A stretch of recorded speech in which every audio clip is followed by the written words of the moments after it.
परंतु सत्संग जरूरी है। सत्संग। ये संदेह जब तक दूर नहीं होगा इनका, जब तक उनको सत्संग नहीं मिलेगा। क्योंकि तुम्हारा मन मस्तिष्क के अंदर जो चल रहा है तो चलने दीजिए। तुम तो कभी श्वास छूटती है, कभी नाम जपते हो, कभी माइंड एब्सेंट हो जाता है। हाँ, ऐसी स्थिति में तो माइंड एब्सेंट हो जाता है तो तुम उसमें व्याकुल भी नहीं हो, न चिंतित हो, क्योंकि चला गया वापस। हाँ, ये मन का धर्म है। ये मन ने चला गया, उस संस्कार अनकॉन्शियस मस्तिष्क में चिपके हुए संस्कार रहते हैं। अच्छा। दिन भर से आप जो देखते हो सुनते हो स्वाभाविक है। मस्तिष्क का काम है, मन का काम है आज्ञा चक्र से भाव बनाना, और इसके ऊपर जो है तो जहाँ त्रिपुंड लगाते हैं, जहाँ बुद्धि का केंद्र होता है, वहां पर मतलब जो है बुद्धि होती है। तो बुद्धि से काम लो, विचार। उस समय तुम इसको नाम को छोड़ करके और साइलेंट होके विचार करो कि देखो आप मन क्या कर रहा है। आप नाम भी छोड़ दो। अच्छा। और आप ये देखो कि यहाँ मस्तिष्क में क्या चल रहा है। आप शुद्ध आत्मा देखने वाले बनो, दृष्टा बनो।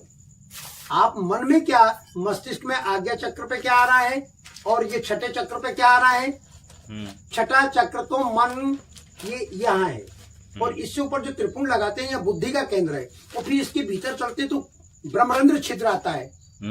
वो तो बात छोड़ो खैर, पर ये तो समझ में आता है कि मेरी बुद्धि काम नहीं कर रही है, वहां जा रही है। तो तुम बुद्धि नहीं हो, तुम विचार नहीं हो, तुम भाव नहीं हो, तुम हो इनको जानने वाले, शुद्ध आत्मा, शुद्ध चेतन आत्मा, साक्षी दृष्टा। तो तुम भयभीत क्यों होते हो? भयभीत होने की जरूरत क्या है? और कोई कर्म कांड मत करो, तुम्हारा मन नहीं कहता मत करिए। हाँ, चुपचाप बैठे रहने का। चुपचाप, क्योंकि परमात्मा तुम्हारे भीतर है। तुम किस परमात्मा की आराधना कर रहे हो? अगर तुम्हारा मन करता है और बाहर जो श्री विग्रह देख रहे हो, तो ये है भक्ति मार्ग का प्रोसीजर, और आप हैं ज्ञान मार्ग में। तो ज्ञान मार्ग को तो अपने भीतर देखना चाहिए और अपने होश में जीना चाहिए, विवेक से। विवेक पे तो पर्दा आ गया, विवेक तो जगह ही नहीं तुम्हारा। बुद्धि विक्षिप्त हो गई, क्योंकि तुमने बुद्धि में जो मस्तिष्क के अंदर आज्ञा चक्र है वो उसको पकड़ लिया, तरंग को पकड़ लिया कि अरे यार ये करना और वो करना, तो तुम कुछ नहीं कर पाओगे। तुम्हें अगर बच्चों को या किसी को भी कोई कार्य करना है तो प्रातःकाल फ्रेश मूड में उठिए और संकल्प करिए गुरुदेव का ध्यान लेकर के। अच्छा। श्वास का ध्यान रखो, और जौन सा सुर चल रहा है वही वंदे मातरम कह के और चल दी। श्री राम जय राम जय श्री राम कहो तो बढ़िया बात है। हाथ मसलिए। कराग्रे वस्ते लक्ष्मी कर मध्य सरस्वती कर मूले च ब्रह्मा प्रातःकाल या सायंकाल या दोपहर कर दर्शनम करिए, और फिर अपने ऊपर फेरे और गुरु का ध्यान करें। चाहे भले गुरु का ध्यान आपके मस्तिष्क में ना आए। मैंने ये भी बोला है कि गुरु बनाए नहीं, लेकिन गुरु के संपर्क। गुरु बनाया नहीं जाता, गुरु शब्द होता है, गुरु स्वीकार किया जाता है, श्रद्धा और विश्वास। आप तो वहीं से गुरु स्वीकार कर लो। यार मेरी बात सुनो, गुरु तो होता है सबका। माता पिता गुरु कैसे नहीं है तुम्हारे? माता पिता साकार रूप में साक्षात भोले बाबा शिव और पार्वती है। शिव शक्ति है माता पिता। जिसने ब्रह्मा किसको कहते हैं? जिसने सृष्टि को रचा है। तो आपका शरीर का रचना किसने करी है? वो माँ है, वो ब्रह्म देवी है। और ब्रह्म कौन हुए? पिता, ब्रह्मा और ब्रह्माणी। ठीक है। जब संतान कौन ने पैदा की? माता पिता ने किए ना। और इसके बाद में आप भक्त से बाहर आए, गर्भ से बाहर आए। गर्भ से बाहर आते ही आप अपने स्वरूप को भूल गए। आपने मान्यता दे दी कि मैं शरीर हूं। हटा दो, मैं शरीर नहीं हूं, भूल जाओ। ये सत्संग से हुआ। ये सत्संग से होगा, ये किसी योग से नहीं होगा, ध्यान से नहीं होगा, कुछ नहीं होगा। सत्संग से समझो, विवेक जागृत। बिल्कुल, यहाँ कोई क्रिया नहीं है परमात्मा को, वहां तो स्वीकार करो। बिना सत्संग के काग भूषण जी को भी संदेह हुआ, और वो भी लोमस ऋषि से मतलब संवाद हुआ। वो भी यही कहते रहे।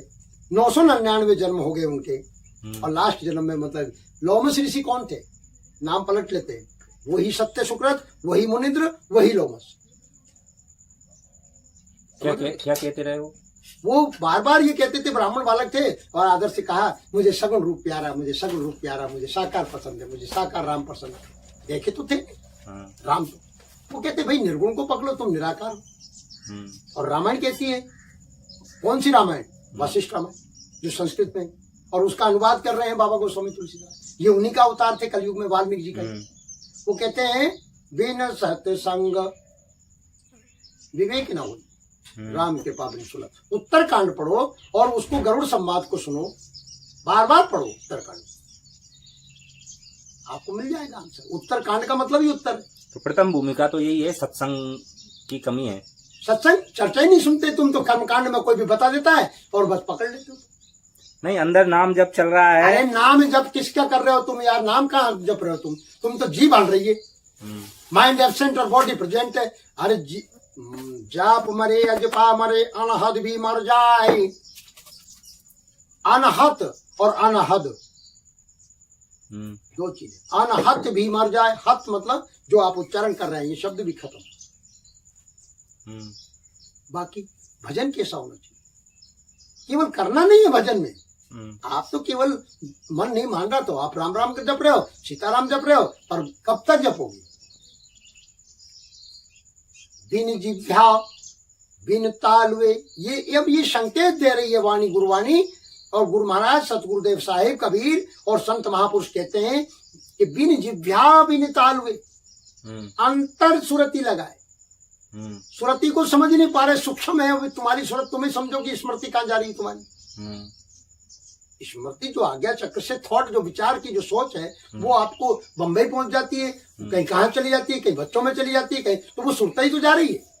तो सुरत को संभालना होगा, सुरत को तो संभालना है, स्मृति को तो संभालना है। वेदांत स्मृति कहता है याद कह दो, तो मन भला कार्य करे। मन कहाँ जाएगा, मन तो अपने आप आ जाएगा सुरत, जब आपको एकाग्र कर दोगे तो। अच्छा, सुरत को कहाँ लगा, सुरत रूप पे लग रही है, कान में अगर जो तो सुन रहे हो किसी की तो आपकी उस शब्दों में लग रही है, और कान से सुन रहे हो, लड़ाई हो जाएगी, झगड़ा हो जाएगा। ये 5 इंद्रियों के पीछे भी मन ही है, और मन से आगे बुद्धि है, और बुद्धि से आगे चित्त है, चित्त के आगे से स्फुरणा हो रही है, वहां से सुरती पकड़ में आए, नौतम सुरती विचार। तो वहां विचार करो ना, वहां विवेक की जरूरत। कहे कबीर विचार, और विचार निकलता है बुद्धि के केंद्र से। बुद्धि निश्चय कर लेती है बिना विचारे, मतलब जो तो बस मन नहीं माने साहब, मन है क्या तुम्हारा, मन एक कल्पना है, तरंगे हैं जिनको पकड़ लेते हो। हाँ, मतलब अगर शरीर दैनिक कार्य कर रहा है लेकिन सुरत अपनी स्थिर है तो अपन सुरत बांध स्थिर करो, 8 फेर हजूर। अच्छा, तन थिर मन थिर सुरत निरथिर होए, और बलिहारी फिर उस जीव की या हंस की फिर पल्ला न पकड़े कोई। अच्छा, आपको 50 विचार आ रहे हैं, बाकी आपको निश्चय नहीं कर पा रहे कि आपको हमको आवश्यक क्या है। आपको विचार तो मस्तिष्क, विचारों का खजाना है मस्तिष्क, पर आप उसमें ये देखो कि हमें कर्तव्य क्या निभाना है, उसके लिए दृढ़ संकल्प करो। कर्तव्य के साथ हमें आवश्यक क्या है, पहला कार्य अनिवार्य क्या है पहले, और ये इनसे प्राप्त हुई ऊर्जा का उपयोग बाकी आप प्रसन्न से ध्यान में लगाओ। आप उसको ध्यान, ये खुली आंखों से भी ध्यान हो रहा है। ध्यान तो 120 है, एक महापुरुष ने तो योगी राज ने 120 ध्यान बताए है, पर ध्यान क्या है, ध्यान ही तो है। आप मेरी बात को ध्यान से सुन रहे हो, पर इसमें विकार तो नहीं। देख क्या रहे हो दृष्टि से, कान से सुन क्या रहे हो, बाकी होश में रहो। एक तो तुम उसकी बातों में लग जाओ और वो तेरी में नहीं कर रहा है, तो हर समय ध्यान रखना है, होश में रहना है, उसी को ध्यान। इसका नाम होश है, ध्यान है। क्या आपको अपने लक्ष्य पे ध्यान रखो, सार चीज को। साधु ऐसा चाहिए, साधो नहीं साधो। कबीर साहब कहते हैं साधो ऐसा चाहिए जैसा सूप सुभाए, सार को गई ले तोता दे। ठीक है, तो आपको सार चीज ग्रहण कर लो। अब विचारों में कोई नेगेटिव ऊर्जा आ रही तो आने दो, आप तो मत जाइए। मन जाता है, विचार जा रहा है, तो इससे अपने आप भीतर ही विचार करो, विचार से विचार को कि भैया तुझे क्या मिलेगा वहां। अब ये तो तुम स्वयं को याद रहता है या माताओं को याद रहता है कि कौन का विचार क्या चल रहा है, गंदा आ रहा है क्या अच्छा आ रहा है, तो वो अड़ंग बड़ंग आ रहा है। हाँ, इस पे जागृति रखो। तो अड़ंग बड़ंग आ रहा है तो अंदर ही कहते हो कि हमें क्या लेना देना, होश में रहना, विचार करके छोड़ दो, खत्म हो जाए। अगर मन कर रहा है तुम्हारा बुरे विचार आ रहे हैं तो भाई तुम मत जा, बुरे आ रहे हैं तो खत्म हो जाएगा, क्या कुछ जा रहा है शरीर को लेकर के। ठीक है, हर समय होश में रहो। माताओं के भी उतनी अपने को क्या चाहिए, होश रहना, सहज। ये हो गया। अब मन मतंग माने नहीं चले सुरत के संग, सुरत बिचारी क्या करे जब अंकुश क्या है, गुरु ने जो वेदों में जो शास्त्रों में भरा पड़ा हुआ उस ज्ञान को स्वीकार नहीं किया, वो अंकुश है। ज्ञान को तो आचरण में लाए नहीं, और रात दिन इसमें पढ़ा पढ़ी की कोई या कोई वेदांत पढ़ने की जरूरत थोड़ी है। ये तो अनपढ़ आदमी भी जानता है कि बुरे काम से बचो, बुरे विचारों से बचो। अब विचार आ रहे हैं तो आने दीजिए, वो कचरा निकल रहा है भाई। ये विचार रखो, भाव रखो।